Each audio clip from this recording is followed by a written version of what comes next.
नमस्कार, सवेरा इंडिया के इस खास शो में आपका बहुत बहुत स्वागत है। मैं हूं आपके साथ जया कौशिक। सबसे पहले बात करते हैं अफगानिस्तान पर तालिबान का कब्जा। यूपी चुनावों से पहले वोटों के ध्रुवीकरण का ज्यादा बन गया है। सपा सांसद शफीकुर रहमान बर्क पर तालिबान पर बयान देने पर मजहबी नफरत फैलाने और देशद्रोह का मुकदमा हो गया है। अफगानिस्तान की हकीकत जाने बिना सोशल मीडिया पर इस वक्त तालिबान के पक्ष विपक्ष में आपत्तिजनक बहस छिड़ी हुई है। इससे सामाजिक ध्रुवीकरण का खतरा भी बढ़ रहा है। देखते हैं कमाल खान की रिपोर्ट। यूं तो संभल के सपा एमपी शफीकुर रहमान बर्क का अफगानिस्तान और तालिबान से कुछ लेना देना नहीं है, लेकिन मीडिया फिर भी उनसे तालिबान पे उनकी राय लेने पहुंचा है। उन्होंने कहा कि हमारा देश अंग्रेजों के कब्जे में था तो सारा देश उनसे लड़ा। वहां पहले रशिया फिर अमेरिका का कब्जा था, वे भी आजादी चाहते हैं। यह उनका निजी मामला है, हम इसमें क्या दखल देंगे। वो अपने मुल्क में कुछ करें, हम क्यों डरें। हमारे मुल्क पर कब्जा करने आएंगे तो सारा मुल्क साथ खड़ा है।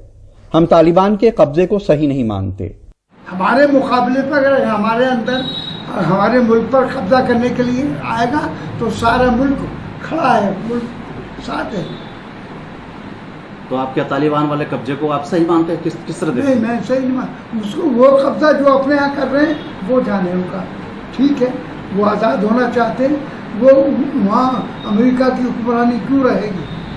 शफीकुर रहमान बर्क के इस बयान पर एक बीजेपी नेता ने मजहबी नफरत फैलाने और देशद्रोह करने के इल्जाम में FIR करवा दी है। यदि उन्हें तालिबानियों से प्रेम है तो वह हिंदुस्तान छोड़कर अफगानिस्तान तुरंत चले जाएं।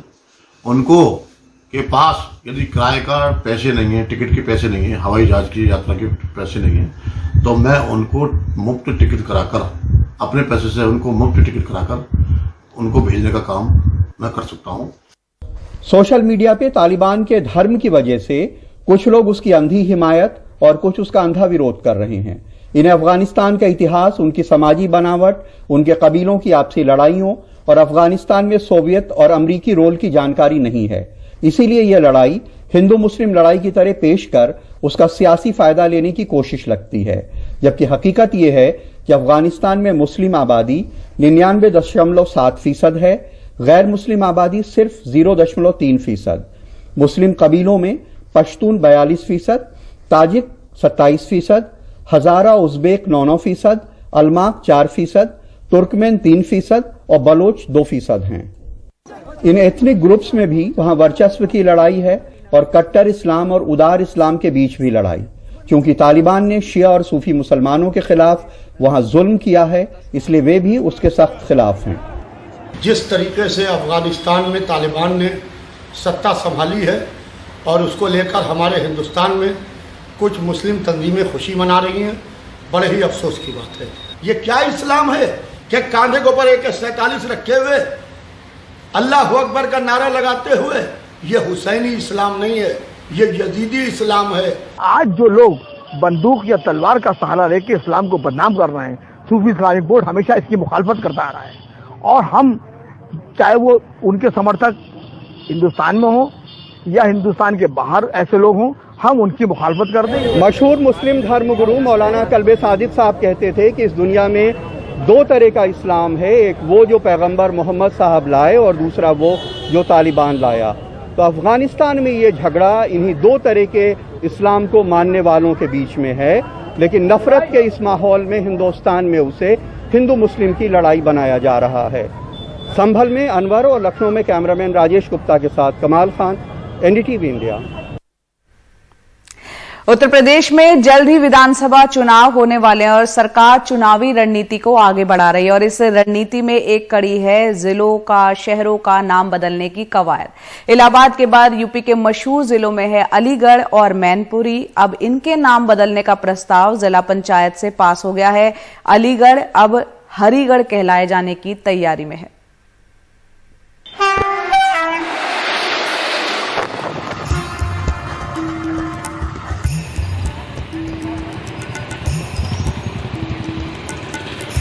तालों और तालीम के लिए मशहूर यूपी के अलीगढ़ का नाम बदलकर जल्द हरिगढ़ हो सकता है।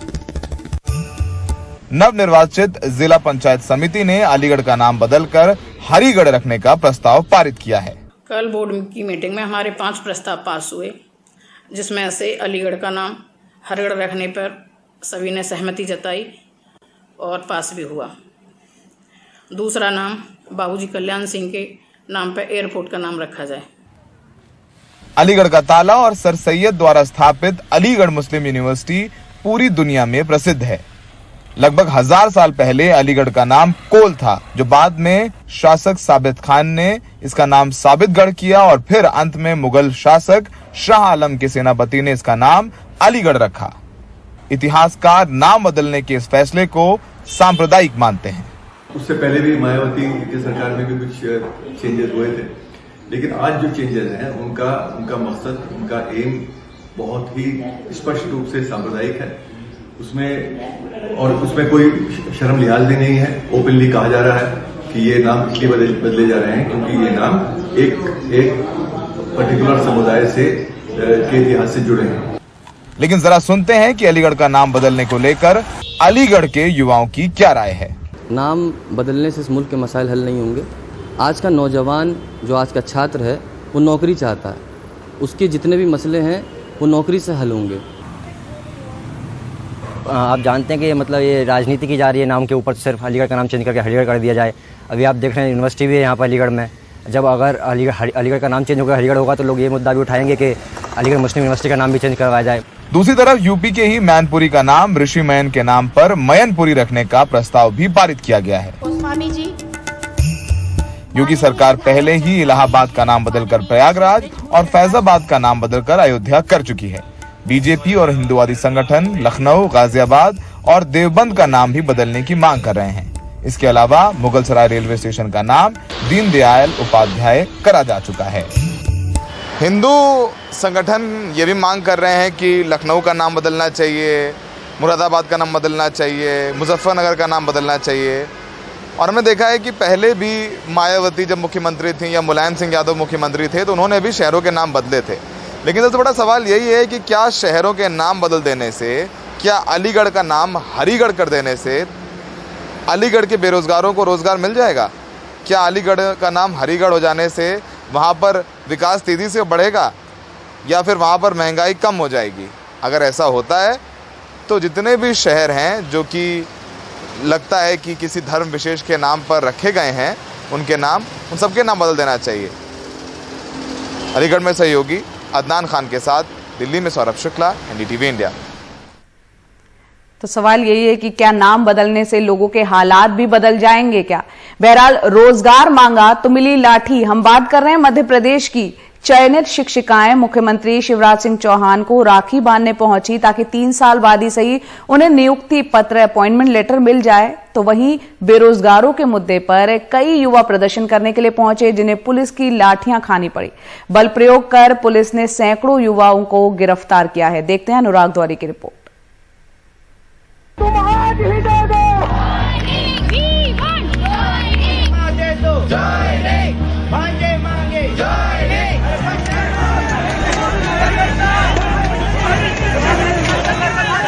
मध्य प्रदेश के अलग अलग हिस्सों से बेरोजगार युवा आए तो सरकारी नौकरी मांगने थे, लेकिन मिली सरकारी लाठियां।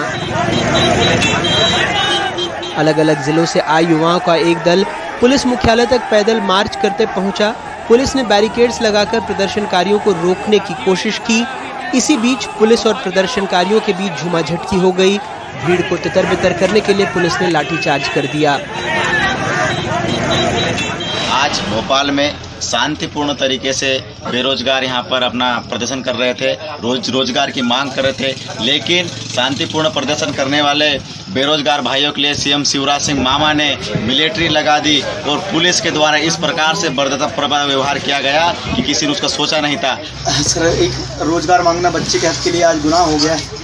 मैं बोल नहीं सकता हूँ ज़्यादा, लेकिन सब बात तो मैं ये कहूँगा कि हम बहुत ही तकलीफ में हैं दोस्तों, आप सबका साथ चाहिए। इन्होंने लाठी मारा यहाँ पे और आपको भी लाठी मारी इन लोगों ने। अभी मैं बोलने की स्थिति में नहीं हूँ, मुझे चक्कर जैसा आ रहा है। मेडिकल सुविधाएं दिया जाए, पानी तो दिया जाए। हम पिछले 1-1.5 घंटे से यहाँ बैठे हुए हैं और हमारे कई सारे साथियों को, हमारे महिला साथियों को जेल में भेज दिया गया। हमारे लोगों को भी पता नहीं चल रहा है ये कितना असंवेदनशील सरकार है। पिछले 4 साल से भर्ती नहीं आई है, पुलिस भर्ती, शिक्षक भर्ती, नर्सिंग भर्ती नहीं आई है। भोपाल में ही लगभग 3 सालों से चयनित होने के बाद भी नियुक्ति की राह देख रहे चयनित शिक्षक मुख्यमंत्री शिवराज सिंह चौहान को राखी बांधने पहुंचे।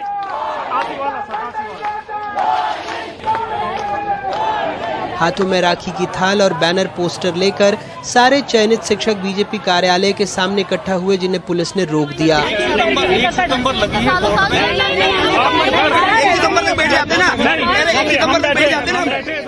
7 सालों के लंबे इंतजार के बाद 2018 में शिक्षकों की भर्ती प्रक्रिया शुरू हुई। 2019 में चयन हो गया, लेकिन नियुक्ति होती उससे पहले कमलनाथ सरकार गिर गई और इन शिक्षकों का भविष्य अधर में लटक गया। हर बार हमें सरकार की तरफ से आश्वासन ही मिलता है, आश्वासन, आश्वासन और आश्वासन। इसके अतिरिक्त आज तक कुछ नहीं मिला, क्योंकि साहब आश्वासन से पेट नहीं भरता। वो लोग जिन्होंने सरकार गिराते वक्त ये कहा था कि हम अतिथि शिक्षक, अतिथि विद्वान और चयनित शिक्षकों के साथ न्याय करेंगे, वो आज जन आशीर्वाद दे रहे हैं, पर ये लोग गुहार लगा रहे हैं हजारों की तादाद में। शिवराज जी, हम आशा करते हैं कि इनकी आप मांग मानोगे। बेरोजगारी का आलम तब है जब राज्य में हजारों सरकारी पद खाली हैं। पुलिस विभाग में आरक्षक के 22,000 पद, पुलिस उप निरीक्षक के 2,000, एमपीटीईटी में 30,000, वन रक्षक के 14,024, वन क्षेत्रपाल के 796, आबकारी आरक्षक 1,021, आबकारी उप निरीक्षक 350, पटवारी 5,000, स्वास्थ्य विभाग में 35,000, शिक्षा विभाग में लगभग 90,000, चिकित्सा अधिकारी 5,097, नर्सिंग स्टाफ 35,737। मुख्यमंत्री स्वतंत्रता दिवस पर कहते हैं कि वो रोजगार के लिए करोड़ों खर्च कर रहे हैं, संकल्प ले रहे हैं कि हर महीने 1 लाख रोजगार दिए जाएंगे। हमारे अनुसूचित जाति के भी सुरक्षा की, सम्मान की, रोजगार की, शिक्षा की भरपूर चिंता की जाएगी। 17,900 करोड़ के आसपास इसके लिए हमने राशि का प्रावधान इस बजट में किया है।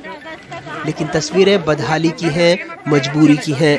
कुछ दिनों पहले बैतूल में ये चयनित शिक्षक शिक्षा मंत्री के पैरों में गिर गईं कि नौकरी दे दो। मंत्री जी कांग्रेस और ओबीसी आरक्षण की आड़ में खड़े हो गए। चलिए उनको जरा कमलनाथ और दिग्विजय सिंह से पूछना पड़ेगा।